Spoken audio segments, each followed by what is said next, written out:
রাইবোজোমে আমরা জানি, অনেক ছোটবেলা থেকে পড়ে আসছি সবাই স্বাভাবিকভাবে, রাইবোজোম হলো কোষের প্রোটিন ফ্যাক্টরি। প্রোটিন ফ্যাক্টরি কারণ কি? কারণ রাইবোজোমের ভিতরে প্রোটিন তৈরি হয়, প্রোটিন সংশ্লেষ হয়। তো সেই ক্ষেত্রে রাইবোজোম হলো কোষের প্রোটিন ফ্যাক্টরি। তাহলে আমাদের সবার আগে যে মেইন ইম্পর্টেন্ট জায়গা সেটা হলো কোষের প্রোটিন ফ্যাক্টরি বলা হয় কাকে? রাইবোজোমকে। পরীক্ষায় কোশ্চেন অবধারিতভাবে আসতে পারে, কোষের প্রোটিন ফ্যাক্টরি বলা হয় কাকে? রাইবোজোম। এখন আরেকটা জিনিস আমরা একটু আগে পড়ছি, দেখো ঝিল্লি বিহীন অঙ্গাণুর ভিতরে প্রথম মামাই সেরা। তো প্রথম মামাই সেরা, সেখানে কি পড়ছিলাম? সেরা রয়াকারে রাতে হলো রাইবোজোম। তো রাইবোজোমে কোনো আবরণী নেই বা ঝিল্লি নেই। দেখো রাইবোজোমে কোনো ঝিল্লি নাই। এবার আসে দেখো রাইবোজোমকে আরেকটা জিনিস বলা হয়, সেটা হলো সার্বজনীন অঙ্গাণু।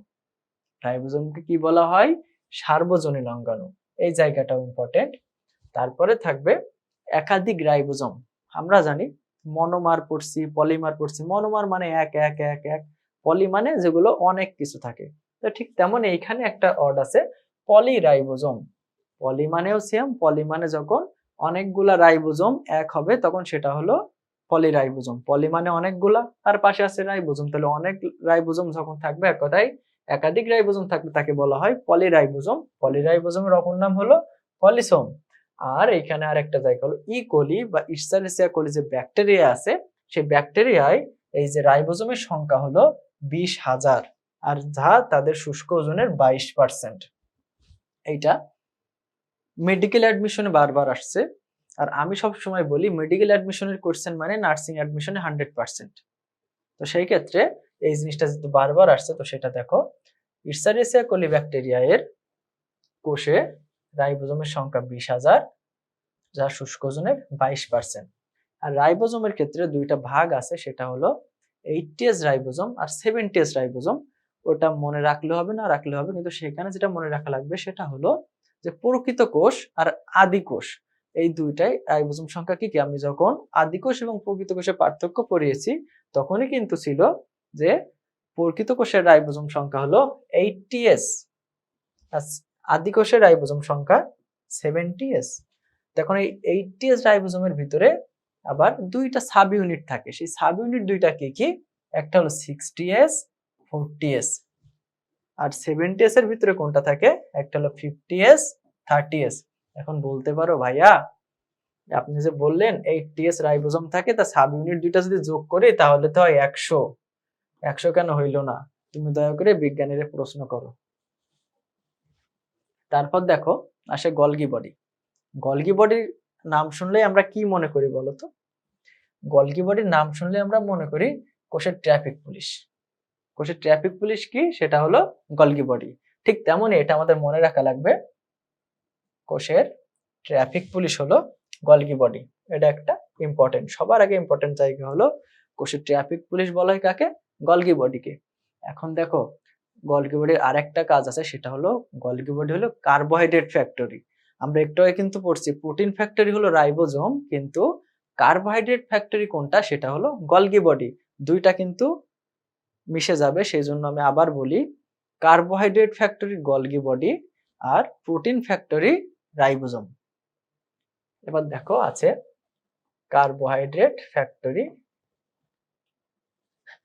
আর গলগি বডি থেকে, সেটা হলো গলগি বডির অপর নাম হলো ডিকটায়োসোম, ইডিওসোম, লাইপোকন্ড্রিয়া।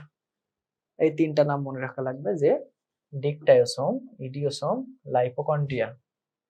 গলগি বডি থেকে এই তিনটা অপশন মনে রাখলে এনাফ। তারপরে দেখো এন্ডোপ্লাজমিক রেটিকুলাম। আমরা সব জায়গায় যে অঙ্গাণুগুলো আছে প্রত্যেকের কিন্তু ছোট ছোট সংজ্ঞা আছে। সংজ্ঞাগুলা নার্সিং অ্যাডমিশনের জন্য এতটা ইম্পর্টেন্ট না বলে সেখানে দেখানো হয় নাই। জাস্ট ইম্পর্টেন্ট জিনিসগুলাই তোমাদের ধরানো হয়েছে যাতে বেশি বেশি মনে থাকে ইম্পর্টেন্ট গুলা। যেগুলো লেস ইম্পর্টেন্ট সেগুলো পড়ে তো আমার মাথা ভারী করে লাভ নাই, মাথারও একটা ক্যাপাসিটি আছে। এবার দেখো যে এন্ডোপ্লাজমিক রেটিকুলাম কয় প্রকার? 2 প্রকার। কি কি? অমসৃণ এন্ডোপ্লাজমিক রেটিকুলাম আর মসৃণ এন্ডোপ্লাজমিক রেটিকুলাম।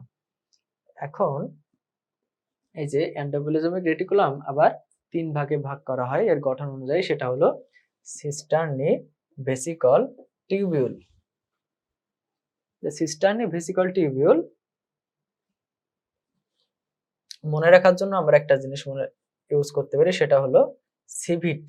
আমরা সিভিট খাই না, যে ভিটামিন সি এর জন্য যে সিভিট খাই, এই সিভিটের মাধ্যমে আমরা মনে রাখতে পারি এন্ডোপ্লাজমিক রেটিকুলামের কি কি গঠন আছে। সেটা হলো তোমার সিতে সিস্টার্নি, ভিতে ভেসিকল, টতে টিউবিউল।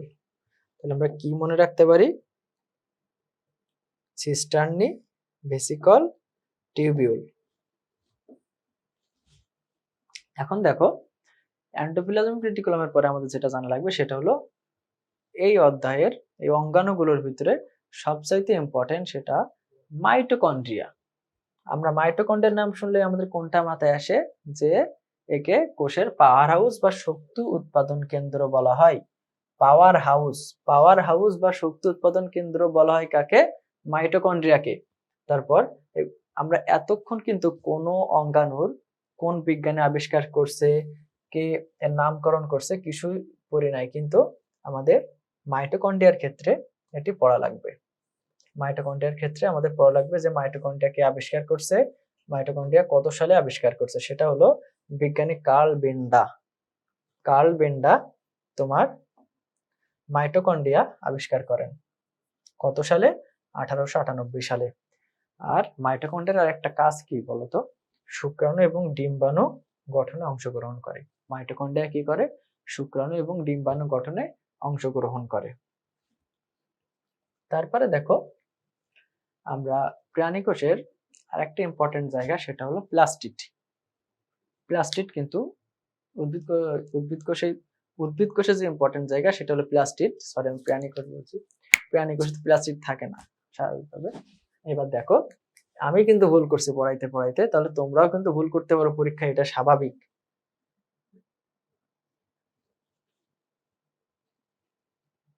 এখানে দেখো আমি কিন্তু লিখে দিছি যে প্রাণী কোষে প্লাস্টিড নাই। এই জায়গাটা সবার আগে মাথায় রেখো। প্রাণী কোষে প্লাস্টিড নাই। কোথায় প্লাস্টিড নাই? প্রাণী কোষে প্লাস্টিড নাই। অ্যাডমিশনের ক্ষেত্রে সবচেয়ে বেশি কোশ্চেন আছে ব্যতিক্রম, কোথায় নাই কোথায় আছে। যেটা সবাই জানে সেটা দিবে না। অ্যাডমিশন মানে কিন্তু তোমার কিভাবে বাদ দেবে। প্রতি বছর নার্সিং অ্যাডমিশন আরো প্রতিযোগিতাপূর্ণ হচ্ছে। যেমন তোমাদের গতবার এক্সাম দিছিল 1,19,000 না 1,17,000, এবার দেবে মনে করো 1,50,000-এর কাছে। তো সেই ক্ষেত্রে আবার বিএসসি তে দিয়েছিল তোমার গতবার মনে হয় 40, এবার দেবে 45। তো 40টা হইলে তোমার বিএসসি তে সিট মাত্র 1280। একটা সিটের পিছনে কয়জন? সেই ক্ষেত্রে দিন দিন আরো প্রতিযোগিতা বেশি হবে। তো দেখো আমরা প্লাস্টিডের ক্ষেত্রে আরো কিছু জায়গা আছে যেখানে প্লাস্টিড থাকে না। সেই জায়গাগুলো কি কি? ছত্রাক, নীলাভ সবুজ শৈবাল, শৈবাল বানান বলে গেছে, নীলাভ সবুজ শৈবাল আর প্রাণীকোষ। এটা আমরা সহজে মনে রাখতে পারি কি? দেখো যেহেতু প্রাণীকোষে প্লাস্টিক থাকে না, জাস্ট ইমাজিন ইট। প্রাণীকোষে প্লাস্টিক থাকে না, কোষ প্রাচীর থাকে না, এটা কিন্তু সঠিক না, এটা ভুল। আমরা তো প্রাণীরা তো বেঁচে আছি। সাপোজ মনে করো যে প্রাণীরা বেঁচে নেই, ঠিক আছে? প্রাণীরা যদি বেঁচে না থাকে তো এটার মাধ্যমে আমরা কি জানতে পারি? যদি প্রাণী কোষে প্লাস্টিক থাকে না, তাহলে প্রাণীরা মাধ্যমে আমরা জানতে পারবো এতে হলো প্রাণী, চতে হলো চে,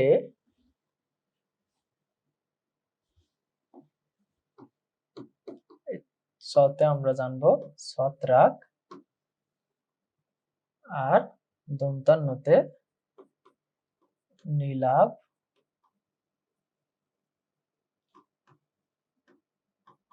সবুজ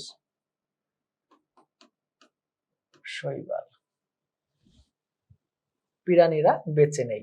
এই তিনটা অর্ডের মাধ্যমে আমরা জানতে পারি। যদি প্রাণী কোষে তোমার কোষ প্রাচীর থাকে না, প্লাস্টিক থাকে না, জাস্ট ইমাজিন যে প্রাণীরা বেঁচে নেই, তো সেই ক্ষেত্রে সেটা হলো এই যে প্রাণীতে হলো প্রাণী কোষ, চতে ছত্রাক আর দন্তান্নতে নীলাভ সবুজ শৈবাল।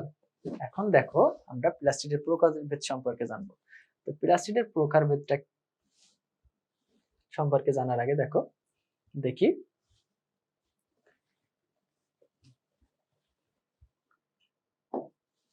প্লাস্টিড আমরা জানি যে উদ্ভিদের যে রং, যে পাতার রং সবুজ, তারপরে যে মূলা, গাজর, এদের যে রং, এসবগুলা যে রং থাকে সেই রঙের জন্য প্লাস্টিড দায়ী হয়। আর দেহের সর্ববৃহৎ অঙ্গাণু কিন্তু প্লাস্টিড। দেহের সর্ববৃহৎ মানে আমাদের দেহে না, জীব দেহের সর্ববৃহৎ অঙ্গাণু হলো প্লাস্টিড। আর প্লাস্টিড থেকে গতবার কিন্তু কোশ্চেন আসছিল বিএসসি তে, সেটা হলো থাইলাকয়েড। থাইলাকয়েডের এখানে কোশ্চেনটা আসছিল। এখন দেখো সে কোশ্চেনটা আমরা লাস্টে আলোচনা করব আছে। এবার প্লাস্টিডের দুইটা প্রকারভেদ আছে, সেটা হলো একটা হলো বর্ণযুক্ত আর একটা বর্ণহীন।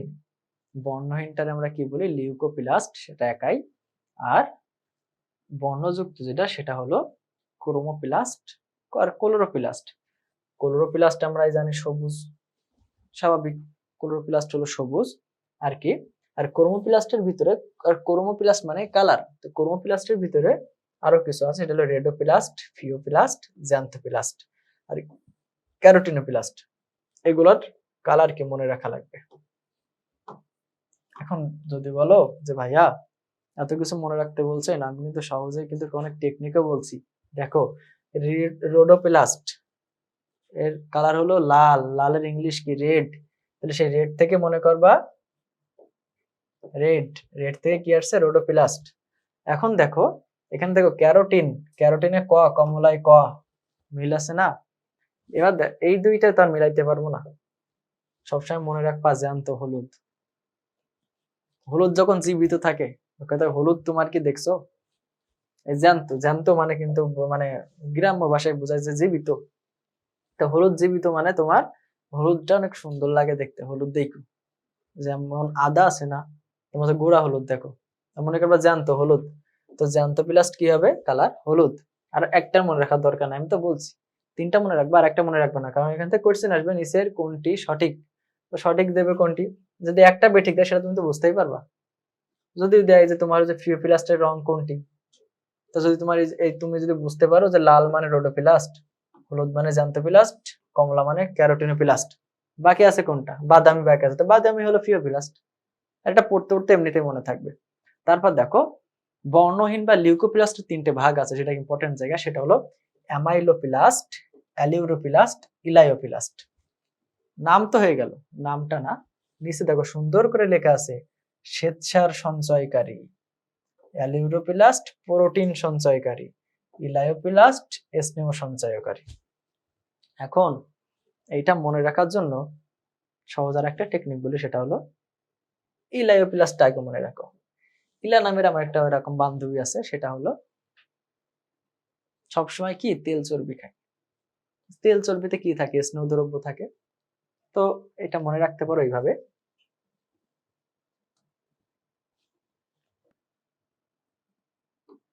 ইলা তেল চর্বি খায়। তো ইলাতে কি পড়বা, ইলায়োপ্লাস্ট, ইলায়োপ্লাস্ট। আর তেল চর্বি মানে কি বুঝাবে, সেটা হলো স্নেহ। ওকে, বা আমার একটা বান্ধবী আছে, সেই ইলা তেল চর্বি খায়। আর তুমি দেখো আমরা কি খাই, আমরা বাঙালিরা তো ভাত খাই, তাই না। তো মনে রাখো আমি ভাত খাই, যদি বলি কি যে আমি ভাত খাই, এটা তো আমরা সেই বাল্যকাল থেকে শৈশব থেকেই পড়ি, আমি ভাত খাই, ইংলিশ ট্রান্সলেশন, তাই না। আই ইট রাইস, আমি ভাত, আমি ভাত খাই। এখন দেখো আমি তো সুন্দর করে একটা জিনিস মনে রাখো, অ্যামাইলোপ্লাস্ট। আর এই যে ভাত, ভাত দিলে কি বোঝায়, স্বেচ্ছার এসব বোঝায়, সেটা কি, আমি ভাত খাই। ওকে, আর যে একটা বাকি রয়েছে অ্যালিউরোপ্লাস্ট, সেটা প্রোটিন। আমি যতই বলছি দুইটা মনে রাখবা আর একটা মনে রাখবা না, যেহেতু দুইটা হয়ে গেছে, আর তো আমাদের তো মনে রাখার দরকার নেই। মাথা যতটুকু ফ্রি রাখবা তত তোমাদের জন্য ভালো। দুইটা মনে রাখবা, কারণ পরীক্ষা কোশ্চেন আসবে নিচের কোনটি সঠিক নয় বা নিচের কোনটি অ্যালিউরোপ্লাস্টের উদাহরণ। তুমি নিজেই জানো তোমার অ্যামাইলোপ্লাস্ট শ্বেতসার, ইলায়োপ্লাস্ট স্নেহ, তাহলে আর একটা বাদ আছে কোনটা, সেটা অ্যালিউরোপ্লাস্ট প্রোটিন। ওকে, তারপরে যাই আমরা, দেখো যে যেটা বললাম যে প্লাস্টিড প্রধানত কয় প্রকার হয়, সেটা হলো 3 প্রকার, লিউকোপ্লাস্ট, ক্রোমোপ্লাস্ট, ক্লোরোপ্লাস্ট। ক্লোরোপ্লাস্টটা কি, ক্লোরোপ্লাস্ট হলো তোমার যে সবুজ অংশ, যে সবুজ অংশ সেটা হলো ক্লোরোপ্লাস্ট। আর লিউকোপ্লাস্ট আর ক্রোমোপ্লাস্ট হলো তোমার, লিউকোপ্লাস্ট যেটা বর্ণহীন আর ক্রোমোপ্লাস্ট যেটা রঙিন।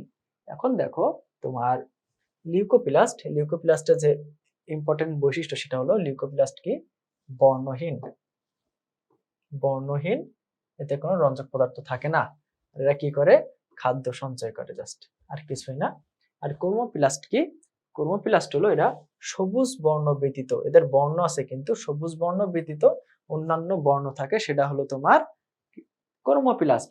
আর সাধারণত এদের বর্ণ কি হয়ে থাকে? লাল বা হলুদ বর্ণের হয়ে থাকে। আর এদের উপস্থিতির কারণে কি হয়? ফুল রঙিন হয়, সাথে সাথে কি হয়? তোমার সুন্দর হয়। আর কীট পতঙ্গ, ফুল রঙিন হলে কি হয়? ফুলে তো কীট পতঙ্গ বসবে, তখন পরাগায়ন সম্ভব হবে। দেন দেখো ক্লোরোপ্লাস্ট। ক্লোরোপ্লাস্ট মানে আমরা জানি, ক্লোরোপ্লাস্ট মানে হলো তোমার সবুজ, সবুজ যে বর্ণ থাকে, যে বর্ণকণিকা অধিক মাত্রায় থাকে তার হলো সবুজ, ক্লোরোপ্লাস্ট সবুজ বর্ণের হয়। আর তোমার ক্লোরোপ্লাস্ট কি করে? শালক, ক্লোরোপ্লাস্টের কারণে কি হয়? গাছের পাতা সবুজ হয়। আর গাছ কি করে? শালক সংশ্লেষণ প্রক্রিয়ায় যে খাদ্য প্রস্তুত করা এদের প্রধান কাজ। এখন দেখো তোমার, এর আগে আমরা পড়ছিলাম কার্ল বেন্ডা 1889 সালে মাইটোকন্ড্রিয়া আবিষ্কার করে। আরেকটা জায়গায় একটু বিজ্ঞানীর নাম পাওয়া লাগবে ভাইয়ারা কষ্ট করে, সেটা হলো 1883 সালে বিজ্ঞানী শিম্পার সবুজ বর্ণের প্লাস্টিক লক্ষ্য করেন এবং নাম দেন ক্লোরোপ্লাস্ট, এই জায়গাটা। আর এট লাস্ট ক্লোরোপ্লাস্ট সম্পর্কে আমরা কিছু ইম্পর্টেন্ট তথ্য জানবো, সেটা হলো দেখো ক্লোরোপ্লাস্টের কি বলা হয়? ক্লোরোপ্লাস্টকে বলা হয় কোষের রান্নাঘর। ক্লোরোপ্লাস্টকে কোষের রান্নাঘর বলা হয়। আর এটি শর্করা জাতীয় খাদ্যের কারখানা। শৈবালের ক্লোরোপ্লাস্টের বৈচিত্র্যতা বেশি। এখন দেখো, যখন গাছ তোমার এই যে সবুজ হওয়ার কারণে, পাতা সবুজ হওয়ার কারণে কি করে? খাদ্য তৈরি করে। খাদ্য তৈরি করে, এই জন্য যেখানে খাদ্য তৈরি করা হয় কোথায়? আমাদের রান্নাঘরে তৈরি করা হয়। তো খাদ্য তৈরি করা হয় কোষের রান্নাঘর বলা হয় এই জন্য। আর কি জাতীয় খাদ্য তৈরি করে? সেটা হলো শর্করা জাতীয় খাদ্য তৈরি করে। আর শৈবালের ক্লোরোপ্লাস্টের বৈচিত্র্যতা অনেক বেশি। এখন দেখো আমরা যাবো সেন্ট্রিওলে। সেন্ট্রিওলের ক্ষেত্রে সবচেয়ে বেশি যে ইম্পর্টেন্ট সেটা হলো কোথায় সেন্ট্রিওল থাকে, অনুপস্থিত থাকে। তো সেটা জানার জন্য আমরা সহজে মনে রাখতে পারি প্যাডি দিয়ে।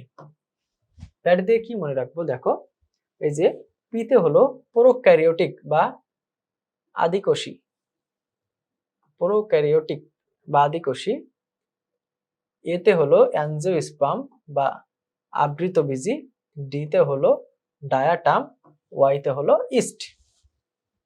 এই যে মনে রাখার সহজ টেকনিক কি? প্যাডি। এই প্যাডি, এটার মাধ্যমে আমরা কি মনে রাখতে পারি যে সেন্ট্রিওল কোথায় অনুপস্থিত থাকে। এবার দেখো সেন্ট্রিওলের কাজ কি? ফ্ল্যাজেলা তৈরি করে, আর একটা হলো শুক্রাণু লেজ তৈরি করে। ফ্ল্যাজেলা সিলিয়া তৈরি করা, শুক্রাণু লেজ তৈরি করা, কারণ সেন্ট্রিওল হলো তোমার তন্তু জাতীয়, এই জন্য এটি তৈরি করে। এবার আসবে আমরা সবচেয়ে ইম্পর্টেন্ট কোষের ভিতরে, সেটা হলো নিউক্লিয়াস।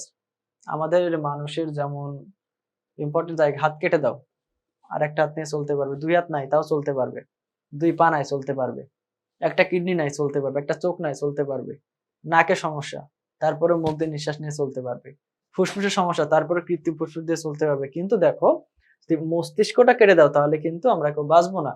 ঠিক তেমনই নিউক্লিয়াস হলো কোষের মস্তিষ্ক। আর মস্তিষ্ক মানে সেটা প্রাণ কেন্দ্রীয়, প্রাণ কেন্দ্র, কেন্দ্রিকা বলা হয়। নিউক্লিয়াসের জায়গায় এই জায়গাটা সবচেয়ে বেশি ইম্পর্টেন্ট। এবার দেখো নিউক্লিয়াস কয়টি অংশ নিয়ে গঠিত? নিউক্লিয়াস কয়টি অংশ নিয়ে গঠিত সেটা আমাদের জানা লাগবে। সেটি হলো নিউক্লিয়াস 4টি অংশ নিয়ে গঠিত। সেটি কি কি? Nuclear envelope, nuclear reticulum, nucleoplasm, nucleolus. নিউক্লিয়াসের অংশ কয়টি? Nuclear envelope, nucleoplasm, nucleolus, nuclear reticulum. তারপরে দেখো আমাদের একটু আগে পড়ছি নিউক্লিয়াস, আবার নিউক্লিয়াসের ভিতরে থাকে কি? নিউক্লিওলাস। এই দুইটার পার্থক্যটা জাস্ট আমরা একবার দেখে নেব। এটা এতটা ইম্পর্টেন্ট না, জাস্ট নাইস টু নো। জানতেও পারো নাও জানতে পারো। তো জাস্ট এই জায়গাটা মনে রাখবা, নিউক্লিয়াস কোথায় অবস্থিত? সাইটোপ্লাজমে। আর নিউক্লিওলাস কোথায় অবস্থিত? নিউক্লিওপ্লাজমে। ঠিক আছে? আর এর কোনো ঝিল্লি দ্বারা আবদ্ধ নয়, আর এটা ঝিল্লি দ্বারা আবদ্ধ। ওকে, এইটুকুই। এবার দেখো ক্রোমোজোম। ক্রোমোজোমটা কি? এখানে সুন্দর একটা ছবি দেওয়া আছে। তুমি যে দেখতে তোমার মায়ের মতো না বাবার মতো, আমি দেখতে কার মতো? সেটা নির্ধারণ করে এই ক্রোমোজোম। এই ক্রোমোজোম দুটা যদি না থাকতো তাহলে মনে করো আমি আর একজনের হয়ে যাইতাম, আর একজন অন্যজনের হয়ে যাইতো। এই ক্রোমোজোমের কারণে যে একটা সিআরআর মিল থাকে। এখন এইভাবে তো বলা যায় না। বিজ্ঞানের ভাষায় দেখো কি আছে, বিজ্ঞানের ভাষায় হলো ক্রোমোজোম হলো বংশগতির প্রধান উপাদান। আর এর প্রধান কাজ কি, যে মাতা পিতা হতে জিন সন্তান সন্ততিতে বহন করে নিয়ে যাওয়া, এটাই হলো ক্রোমোজোমের কাজ, প্রধান কাজ। আর ক্রোমোজোমে আউট অফ দি সিলেবাস এই দুইটা মনে রাখবা। ১৬ নম্বর ক্রোমোজোমে স্যাটেলাইট থাকে, আর পেঁয়াজ মূলে ১৬টি ক্রোমোজোম থাকে। এই দুইটা ইম্পর্টেন্ট, এটা মনে রাখা লাগবে, মাস্ট বি। আর ক্রোমোজোমের অপর নাম কি? ক্রোমোজোমকে বলা হয় বংশগতির ভৌত ভিত্তি, আর ক্রোমোজোম বংশগতির প্রধান উপাদান। আগেই তো বলেছি, যদি ক্রোমোজোম না থাকতো তাহলে তোমার আর আমার বাপের আব্বুর ভিতরে, আমার আর আমার আম্মুর ভিতরে কোনো মিল থাকতো না, কোনো পরিবারের একটা বংশের একটা মিল থাকতো না। সেই জন্য ক্রোমোজোমটা অনেক ইম্পর্টেন্ট। তারপরে দেখো, ক্রোমোজোমকে আবার 4 ভাগে ভাগ করা হয়। সেটা কিসের উপর ভিত্তি করে? সেটা হলো সেন্ট্রোমিয়ার অঞ্চল। সেন্ট্রোমিয়ার অঞ্চল থেকে টেলোমিয়ার অঞ্চল পর্যন্ত ক্রোমাটিড গুলির দৈর্ঘ্য মেপে ক্রোমোজোমকে কয় ভাগে ভাগ করা হয়? 4 ভাগে ভাগ করা হয়। সেটা কি কি? Metacentric, submetacentric, acrocentric, telocentric. এখানে মনে রাখবা লাল অংশ দেয়া গুলো। মেটাসেন্ট্রিক কিসের মতো দেখতে? ভি এর মতো দেখতে। ইংরেজি এল এর মতো দেখতে কোনটা? সাবমেটাসেন্ট্রিক। জে এর মতো দেখতে কোনটা? অ্যাক্রোসেন্ট্রিক। টেলোসেন্ট্রিক দেখতে কোনটা? আই। দেখো, তাহলে আমরা মনে রাখবো কি? V, L, J, I. এগুলার নাম কি কি? ভিতে হলো তোমার মেটাসেন্ট্রিক, সাবমেটাসেন্ট্রিক, অ্যাক্রোসেন্ট্রিক, টেলোসেন্ট্রিক। এই 4 ধরনের জিনিস, 4 ধরনের এই যে অক্ষর মনে রাখলে এনাফ। তারপরে দেখো যে আমাদের এখানে কিছু ক্রোমোজোমের নাম মনে রাখা লাগবে। ক্রোমোজোমের সংখ্যা মনে রাখা লাগবে। ক্রোমোজোমের নাম তো না, সংখ্যা মনে রাখা লাগবে। সেটা হলো যেমন তোমার ধানে ক্রোমোজোম সংখ্যা কত, মানুষের ক্রোমোজোম সংখ্যা কত, এই দুইটা মনে রাখো। তারপরে দেখো তোমার এট লাস্ট এইখানের এই স্লাইড থেকে মনে রাখবা জাস্ট তোমার বৈজ্ঞানিক নাম। ক্রোমোজোম সংখ্যা মনে রাখবা, ক্রোমোজোম, ধানের ক্রোমোজোম সংখ্যা আর মানুষের ক্রোমোজোম সংখ্যা। আর এখান থেকে মনে রাখবা তোমার বৈজ্ঞানিক নাম। বৈজ্ঞানিক নাম কি কি? ধানেরটা মনে রাখা লাগবে, গম লাগবে, ভুট্টা লাগবে, পেঁয়াজ লাগবে, এদিক দিয়ে মানুষ লাগবে। যেগুলো দাগাই দিচ্ছে এগুলো ইম্পর্টেন্ট, আর বাদ বাকি গুলো যে ইম্পর্টেন্ট না তা না, জাস্ট একবার করে রিডিং পড়বা।